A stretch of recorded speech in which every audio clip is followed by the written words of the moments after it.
नमस्ते मित्रांनो, तुमचं स्वागत आहे एका नवीन व्हिडिओमध्ये.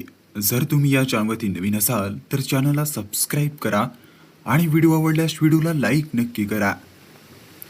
इथून पुढे तू प्रत्येक गोष्ट विचार करून करायची, असे शांत पण ठाम शब्दात अमोलने सुमनला सांगितले. सुमन काही बोलली नाही. ती खिडकीत उभी राहून बाहेर पाहत राहिली. तिच्या मनात अनेक विचार चालू लागले. लग्न होऊन काही वर्ष झाली होती, पण माहेरची ओढ अजून तशीच होती.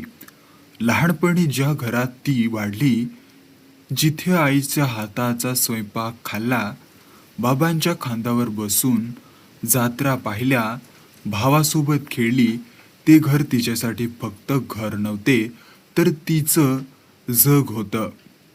पण संसाराच्या जबाबदाऱ्या वाढत गेल्या आणि माहेरी जाणं कमी होत गेलं. एक दिवस आईचा फोन आला. आईचा आवाज थोडा थकलेला होता. सुमनच्या मनात काळजी निर्माण झाली. तिने अमोलकडे माहेरी जाण्याची परवानगी मागितली. सुरुवातीला तो तयार नव्हता, पण तिच्या डोळ्यातील काळजी पाहून त्याने होकार दिला. सुमन माहेरी पोहोचली तेव्हा आई दारात उभी होती. आईला पाहताच तिच्या डोळ्यात पाणी आले. घर तेच होते, भिंत त्याच होत्या, अंगण तेच होतं, पण वेळ बदलला होता. बाबांचे केस पांढरे झाले होते. भाऊ नोकरीसाठी बाहेर राहत होता आणि आई पूर्वीसारखी चपळ राहिली नव्हती. त्या काही दिवसात सुमनने आई वडिलांसोबत भरपूर वेळ घालवला.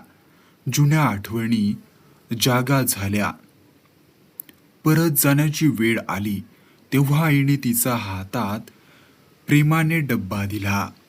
आई म्हणाली, मुलगी कितीही मोठी झाली तरी तिचं माहेर तिची वाट पाहत असतं.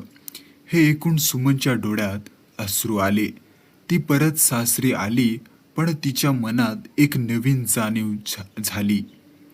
नाती जपण्यासाठी वेळ द्यावा लागतो.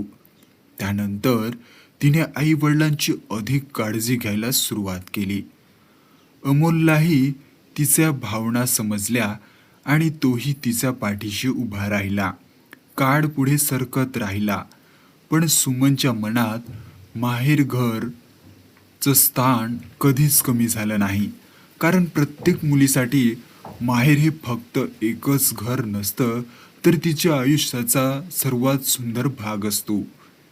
ही कथा कशी वाटली? जर आवडली असेल तर व्हिडिओला लाईक करून चॅनलला सबस्क्राईब नक्की करा. धन्यवाद.